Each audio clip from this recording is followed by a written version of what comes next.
Welcome to another video.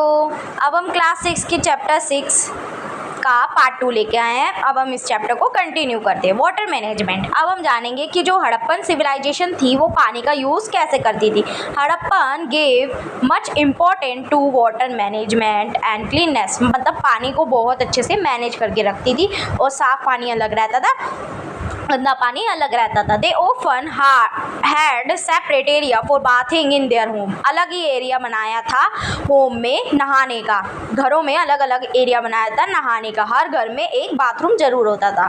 These were connected to a large network of drain, जो बड़े नाले से जुड़ा होता था, which generally ran below the street and took the water waste water away, जो गंदा पानी था वो अलग हो जाए और जो साफ़ पानी था जो गली में आता था बारिश के वजह से वो अलग कलेक्ट होता था। अलग अलग नालियाँ बना रखी होती थी। In Mohenjodaro people drew water from 100 of well made of brick, Mohenjodaro में हमें 100 कुएँ मिले हैं जो कि ईंटों से बने हुए थे। But in other region it may have been from pond, कई जगह पे हमें तालाब मिले हैं और कई जगह पे ह्यूमन ने खुद ही तालाब जैसी जगह बनाई है, मैन मेड रिजर्व्स बनाए हैं। नियरली स्ट्रीम और human made reserves in case of Dholavira in the run of Kutch, run of Kutch मतलब गुजरात में रन ऑफ कच्छ में, वहाँ पे हमें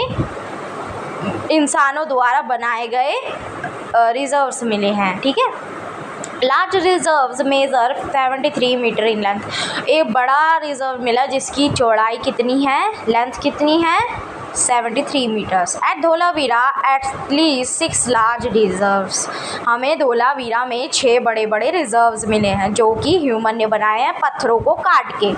वे आर बिल्ट विद स्टोन, और पत्थरों को काट के बनाए हैं, और even cut into the rock.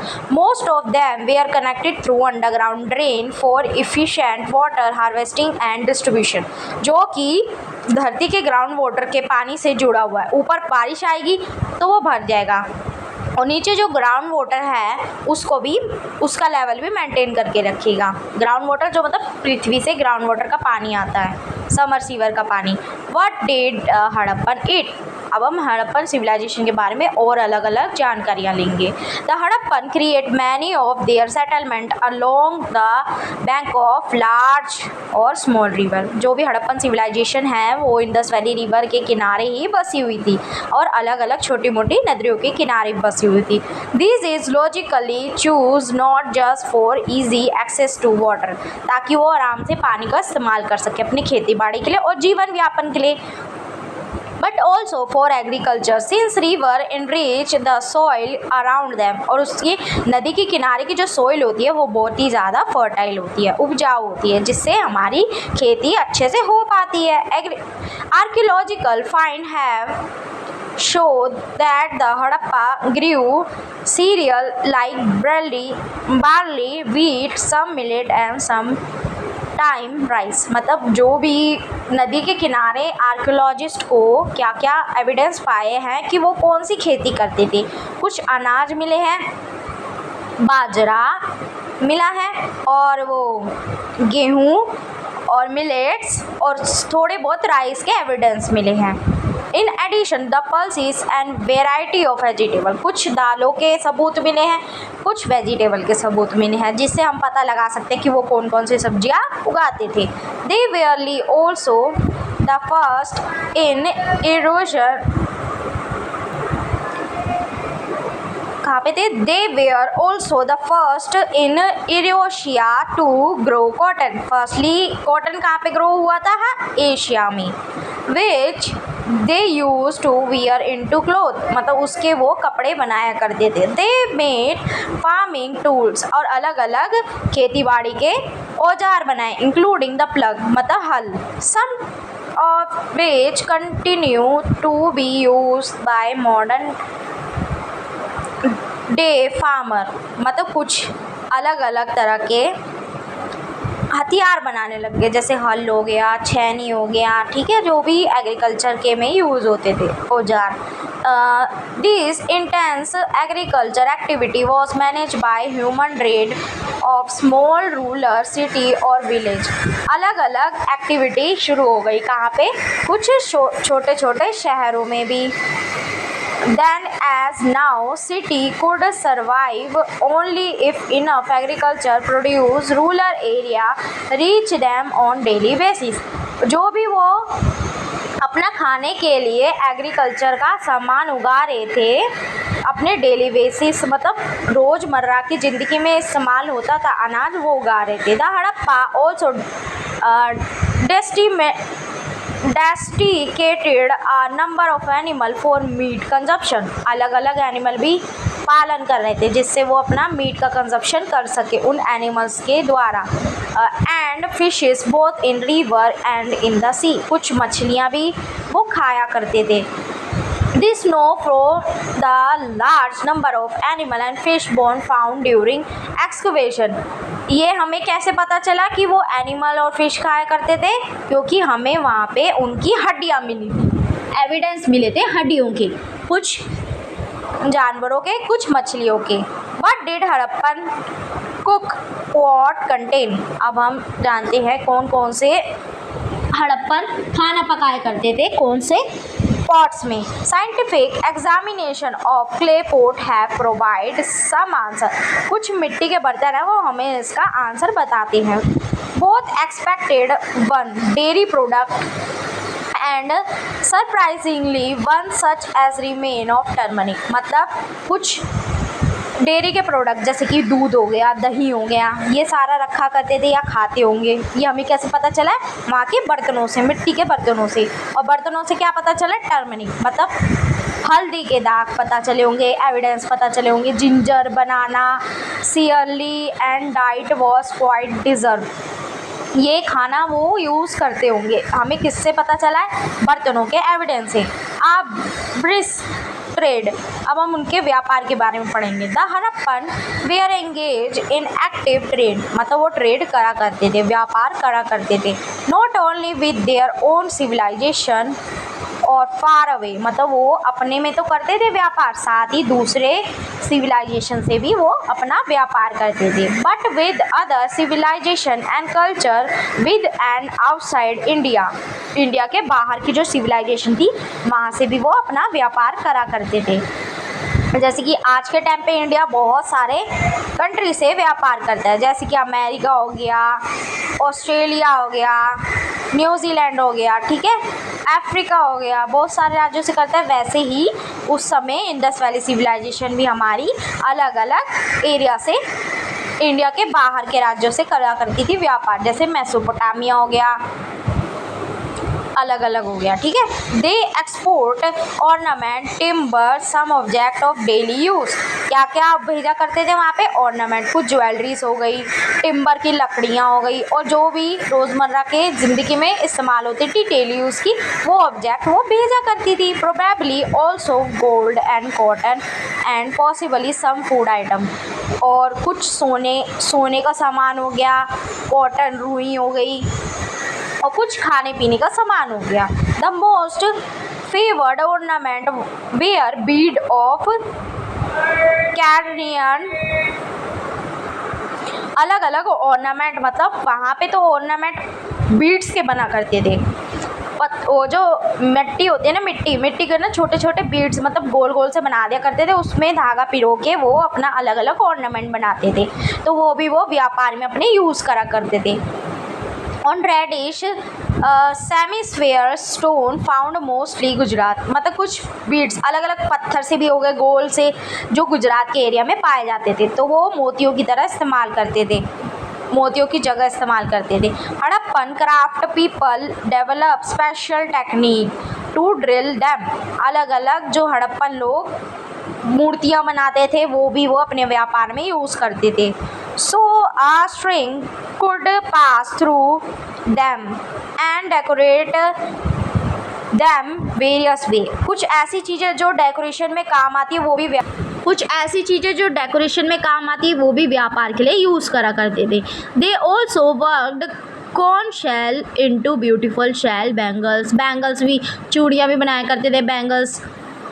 कुछ शेल्स से which required sophisticated technique as shell is hard material, but जो शेल होता है हार्ड मटेरियल होता है, बहुत मजबूत होता है, तो उसको अलग अलग तरह से तराशते थे उस समय और ऐसी चीज़ें बनाते थे जो बेचने लायक हो, ठीक है। But the Harappan important in exchange of export और goods is not so clear, मतलब उसके बदले वो क्या लेते थे ये हमें ज़रा पता नहीं है। It probably included copper since metal was not so common back home, मतलब वो कॉपर मंगवाते होंगे क्योंकि भारत में कॉपर नहीं पाया जाता था, उसके बदले वो कॉपर मंगाया करते थे। To conduct such a trade they use land routes, कभी कभी वो ज़मीन के रास्ते व्यापार करा करते थे, कभी रिवर के रास्ते, कभी समुद्र के रास्ते। For more distance destination this is the first intensive maritime active in the India, मतलब जो पानी के रास्ते होता था मैरीटाइम एक्टिविटी इन इंडिया, उसको ट्रेड कहा जाता था। Indeed quite a few Harappan settlement are located in coastal region, ज़्यादातर जो भी हड़प्पन सिविलाइजेशन के जो भी एरिया थे ना वो कहाँ पे हमें पाए गए, कोस्टल एरिया पे, मतलब समुद्र के किनारे, तो व्यापार तो आराम से ही करा कर सकते थे, जैसे कि कुछ Gujarat, Sindh, Lothal a small settlement in Gujarat, Lothal कहाँ पे है, गुजरात के एक छोटे से एरिया में। Has a surprisingly huge basin, river के किनारे, मेजरिंग 217 मीटर इन लेंथ, जिसकी लेंथ कितनी है 270 मीटर है और मीटर 36 मीटर विथ, चौड़ाई इतनी है, ठीक है, वो इतना बड़ा बेसिन है। Length just a little more than, मतलब फुटबॉल का जितना ग्राउंड होता है ना उतना ही वो रिवर बेसिन है, नदी के किनारे का एरिया है। This basin much have been are dockyard, उसको वो क्या बनाया करते थे अपना, जहाँ पे बंदरगाह कहते हैं ना, शिप्स खड़ी होती है बंदरगाह, वो बनाया करते थे। That is truck use to receive and send boat, वहाँ पे बोट खड़ा करा करते थे जो भी व्यापार के लिए आते थे। For further transportation of goods, फिर वहाँ से लोड करते थे सामान और वहाँ पे भेजते थे, फिर वो जो शिप होती थी फिर बंदरगाह पे आती थी, फिर जो वहाँ से हम सामान लेके आए वो अपना इंपोर्ट करते थे। इंपोर्ट मतलब हम जो ले रहे हैं इंपोर्ट हो गया, एक्सपोर्ट मतलब हम जो भेज रहे हैं उसको एक्सपोर्ट कहते हैं। Such elaborate trade required traders to be able to identify their good and also each other. These seem to have been the chief purpose of thousands of small seals which have been excavated from the settlement.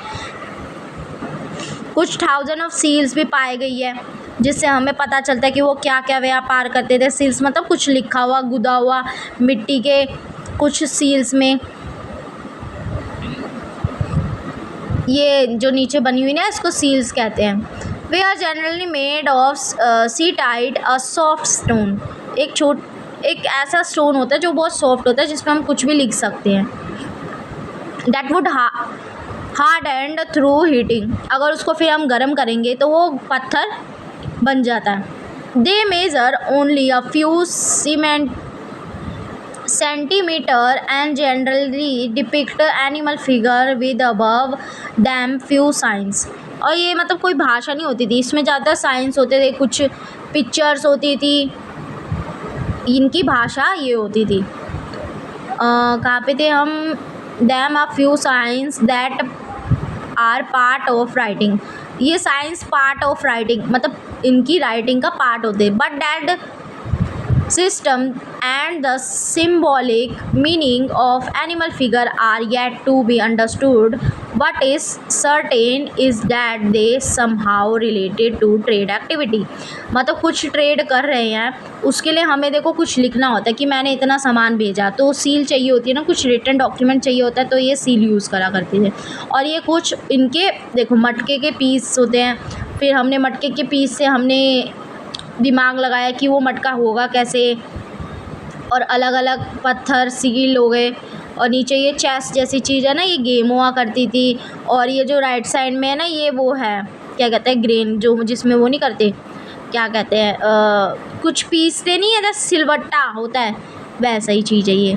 और ornaments हो गए अलग अलग, ornaments में beads होती है अलग अलग तरह की, यूज़ करा करते थे। और कुछ स्कल्पचर्स भी पाए गए हैं, जैसे कि इसको प्रेस्टिकिंग कहते हैं, और साइंस पाया गया है। और एक देखो नीचे भी क्या कहते हैं, ये ब्रॉन्ज़ की एक लेडी डांसिंग गर्ल कहा जाता है इसको, टुकड़े मिट्टी के ऐसे पाए जाते थे। The end of new beginning, अब क्या होता है, इसका एंड होता है और नए युग की शुरुआत होती है। Around 900 BCE Sindhu Saraswati civilization despite all its achievement, वो बहुत ऊंचाइयों पर पहुंच चुकी होती है। बिगिनिंग टू फॉल अपार्ट, अब क्या होता है, अब उसका पतन होने लगता है। This city were abandoned one by one, धीरे धीरे ये सारी सिटी ख़त्म होने लगती है। If any establishment remaining they adopt a rural lifestyle, क्योंकि वो पहले शहर में रहते थे, अब वो रूरल लाइफ स्टाइल को अडॉप्ट कर रहे थे, गांव की लाइफ को। In the change of environment, धीरे धीरे अपने वातावरण में बदलाव आने लगता है, उनके वाले वातावरण में। It appear that early government of administration no longer, जो भी वहाँ पे रूल कर रहा होगा उसमें भी खलबली मच जाती है। Gradually the Harappan secreted over 100, मतलब वो बिखर जाती है civilization. If no not thousand of small rural settlement, but cause this decline, कैसे वो इतनी बड़ी अच्छी, जितनी भी हमने पढ़ा कि वो इतनी अच्छी और मॉडर्न सिविलाइजेशन थी, उसका भी पतन हो कैसे सकता है, क्योंकि वहाँ पे तो कोई भी ऐसी मुसीबत नहीं थी, ना पानी की थी ना रहने की थी, अपना कितने अच्छा से वो मॉडर्न हो रहे थे। सीधा ही उन्होंने सिटी लाइफ शुरू करी, लोग पहले गांव से जाते फिर सिटी में जाते, पर ये सिटी से ही और अच्छा टाउन की शुरुआत करते हैं। पर इसका पतन हुआ कैसे, अब हम ये जानते हैं। Archaeologist have proposed many factor, archaeologist में भी बड़े बड़े तर्क हैं, कोई मतलब एक फिक्स इसकी वो नहीं है, आंसर नहीं है, क्योंकि सभी अलग अलग अपने आंसर देते कि भाई ये ऐसे ख़त्म हुई होगी, ऐसे ख़त्म हुई होगी। पर अब हम पढ़ते हैं कि क्या क्या डेफिनेशन दी होगी। Long back it was through out the warfare, मतलब कुछ लड़ाई हुई होगी। इन्विजन में हैव डिस्ट्रॉय द सिटी, कुछ आक्रमणकारियों ने वहाँ के सिटीज़ को तोड़ फाड़ दिया होगा।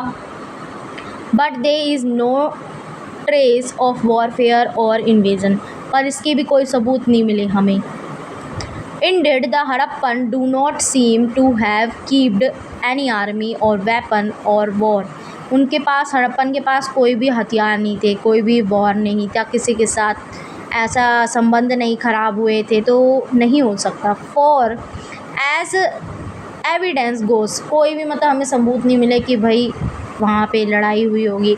It seem to have been relative peacefully civilization, क्योंकि वो बहुत ही आराम से रहती थी, फ्रेंडली थी सिविलाइजेशन से, सबके साथ अच्छे से रहती थी, व्यापार करती थी, किसी के साथ कभी संबंध खराब नहीं हुए थे। Two factor are currently agree upon, दो इन्होंने फैक्टर दिए हैं, कह रहे हैं कि भाई इससे शायद वो सिविलाइजेशन ख़त्म हुई हो। फर्स्ट फैक्टर क्या है, क्लाइमेट चेंज, मतलब कुछ क्लाइमेट में बदलाव आ गया होगा।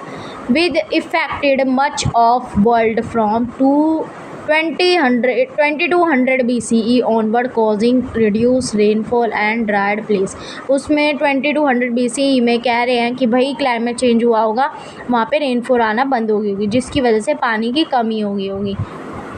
This would have made agriculture more difficult and would reduce food supply to the cities, मतलब पानी नहीं होगा तो सिटीज़ में अनाज कैसे उगेगा, अनाज नहीं उगेगा तो क्या होगी, भूखमरी होगी, तो शायद इससे उसका सिविलाइजेशन का पतन हो गया हो। सेकंड क्या कहते हैं, the Saraswati river dried up, Saraswati river है ड्राई हो गई होगी, उसके किनारे भी ड्राई हो गए होंगे। Suddenly city there such Kalibangan और बानावली वेयर अबॉन्डेड, तो कालीबंगन और बानावली ये जितने भी ये दो सिटी है ना, तो वो पूरी तरह से तहस नहस हो गई होगी। There could have been other factor, कुछ अदर फैक्टर दिखा रहे हैं, but to remind us how much depend on climate, मतलब वो ज़्यादातर क्लाइमेट पे डिपेंड थे ना, इसलिए हम ज़्यादातर इस फैक्टर पे जोर देते हैं। Environment for our wellbeing, All through the city disappear, much of Harappan culture and technology survive and was passed on to next phase of civilization, Indus Valley civilization, which we will explore in future chapter. आगे के chapter में हम जानेंगे इसके बाद क्या हुआ होगा, कौन सी अदर सिविलाइजेशन आई होगी. तो आई होप आपको अच्छा लगा होगा मेरी explanation. Please like share subscribe my channel. Thank you for watching.